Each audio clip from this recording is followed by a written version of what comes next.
నమస్తే,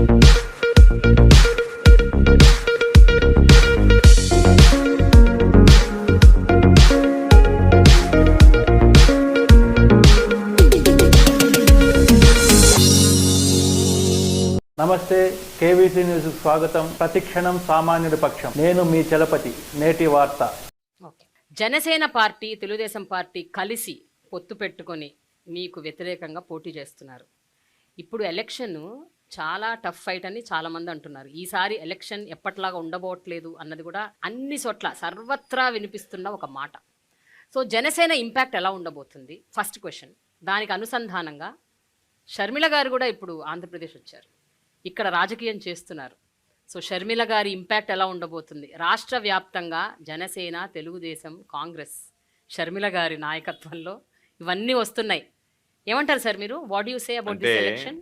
సాధారణంగా జనసేన గురించి ఎంత తక్కువ మాట్లాడుకుంటే అంత మంచిది. ఎందుకంటే ఇప్పుడు ఏ వ్యక్తినైతే నమ్మి ఆయన వెంట నడిచినటువంటి జనం ఉన్నారో, ఎక్కడికి వెళ్ళినా సీఎం సీఎం సీఎం అని చెప్పి పాపం నినదించారో వాళ్ళందరికీ నిద్ర పట్టినటువంటి పరిస్థితి ఈరోజు పవన్ కళ్యాణ్ గారు తీసుకొచ్చారు. పవన్ కళ్యాణ్ లాంటి వ్యక్తి రాజకీయాల్లో కొనసాగాల్సినటువంటి అవసరం ఉందా లేదా అనేటువంటిది రేపు ప్రజలు మరలా నిర్ణయిస్తారు. అంటే ఒక పార్టీని పెట్టి కొంతమందిని సమీకరించి ఈ పార్టీని హోల్సేల్గా నేను చంద్రబాబు నాయుడుకి అమ్మేస్తానని చెప్పేటువంటి వ్యక్తి అసలు ఈ రాష్ట్ర రాజకీయాలకు పనికొస్తాడా అనేటువంటిది ప్రజలందరూ కూడా ఆలోచన చేయాల్సినటువంటి సమస్య. 2014లో కానీ, 2019లో కానీ, 2024లో కానీ జగన్మోహన్ రెడ్డి గారు ఒక స్పష్టమైనటువంటి మాట చెప్పాడు. మేము ఎవరితో పొత్తులు ఉండము, మేము ఏకంగా ఒంటరిగా వస్తామని. మేము ఒంటరిగా పోటీ చేస్తున్నాం.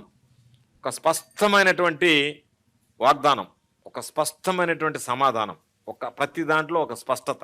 ఈవెన్ అప్పీల్లో కూడా ప్రజల దగ్గర నుంచి ఆశీస్సులు అడిగేటప్పుడు కూడా ఒక స్పష్టత.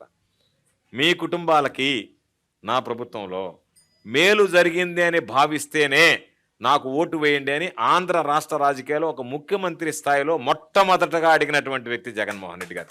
ఇంతవరకు ఎవరు ఆ ప్రయత్నం చేయలేదు. అన్ని పార్టీలు, ఈరోజు తెలుగుదేశం కావచ్చు, జనసేన కావచ్చు, ప్రత్యక్షంగా ఒక జాతీయ పార్టీ కావచ్చు, పరోక్షంగా ఇంకొక జాతీయ పార్టీ కావచ్చు, వీళ్ళందరూ కలిసి వీళ్ళందరి ఆలోచన ఏమిటంటే మేము గెలవాలనేటువంటి ఆలోచన ఎవ్వరిలో లేదు. జగన్మోహన్ రెడ్డి గారిని గద్దెదించాలా, జగన్మోహన్ రెడ్డి గారిని ఓడించాలి. అంటే ఒక వ్యక్తిని ఓడించడానికి ఇంతమంది సమైక్యంగా పనిచేస్తున్నారంటే ఆ వ్యక్తి ఎంత బలవంతుడైతే ఇంతమంది మనందరం కలిసి పోరాడాలనుకుంటాడు. కాబట్టి జగన్మోహన్ రెడ్డి గారి బలం ఏందనేటువంటిది ఈరోజు వీళ్ళ కలయిక, వీళ్ళ అపవిత్ర కలయిక, దీని ద్వారా ప్రజలకు ఒక స్పష్టమైనటువంటి సంకేతం వెళ్తుంది. వీళ్ళు ఎవ్వరు అవసరంలే, జగన్మోహన్ రెడ్డి గారికి మానమండగా నిలుస్తామని జగన్మోహన్ రెడ్డి గారు నమ్ముకున్నది ప్రజల ఆశీస్సులు, ఆ దేవుడి దీవెనలు. కాబట్టి జగన్మోహన్ రెడ్డి గారు ఎవరు ఎన్ని రకాలు వచ్చినా, ఎంతమంది కలిసి వచ్చినా, నేను మరలా చెప్తున్నా 2024లో తిరుగులేనటువంటి విజయాన్ని జగన్మోహన్ రెడ్డి గారు సాధించి మరలా ఈ రాష్ట్రానికి ముఖ్యమంత్రి అవడం ఖాయమనేటువంటి విషయాన్ని ఈ సందర్భంగా తెలియదు. షర్మిల గారి ఇంపాక్ట్ కూడా ఉండదంటారు? ఎవరిది పనిచేయదు. షర్మిలమ్మ కానీ ఈరోజు అందరు తాపత్రయపడుతున్నారు. పాపం పురంధరేశ్వరమ్మ ఒక పక్క, షర్మిలమ్మ ఒక పక్క, పవన్ కళ్యాణ్ ఒక పక్క, వీళ్ళు ఒక పక్క, వీళ్ళకి సంబంధించినటువంటి వీళ్ళతో పాటు మరికొంతమంది వీళ్ళు అందరు కలిసి ప్రయత్నాలు చేస్తున్నారు. ఏవి ఫలించవు, ఏది జరగదు. ప్రజలు అంతిమంగా నిర్ణయం మామూలుగా మనం వేసుకునే దానికి ఓట్లు వేసుకునే పని అయితే పవన్ కళ్యాణ్ 1 లక్ష ఓట్లు, చంద్రబాబు నాయుడు 1 లక్ష ఓట్లు గుద్దుకొని గెలిచే కాదు కదా. ప్రజలు వేస్తే మనల్ని పంపిస్తారు. కాబట్టి మొన్నటిదాకా ఉన్నాడు, ఎవడరా నన్ను అసెంబ్లీలోకి ఆపేదన్నాడు. ఎవడు ఆపాడు? ప్రజలు ఆపారు. మొన్న ఎవరు బానికుండా ఆపారు? ఎవడు ఈసారి నన్ను ఆపుతాడంటే మొన్న ఎవడు ఆపారు? వాళ్ళే ఆపుతారు. నన్ను ఎవడు ముఖ్యమంత్రి కానికుండా ఆపుతాడంటే నువ్వే ముఖ్యమంత్రి కానికుండా ఆపుకున్నావు, చంద్రబాబు నాయుడుకి అమ్ముడుపోయావు.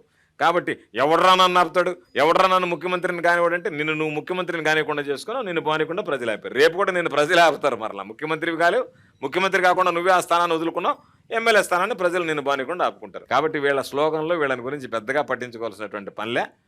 వీళ్ళేదో పాపం రాజకీయాలు ఏదో కాల్ షీట్లు తీసుకొని వచ్చి మీటింగ్లు మాట్లాడిపోయినంత సులభం కాదు. ప్రజల్లో ఉండి ప్రజలతో మమేకమే సేవ చేయడం అనేటువంటిది అది జగన్మోహన్ రెడ్డి గారికి సాధ్యపడింది.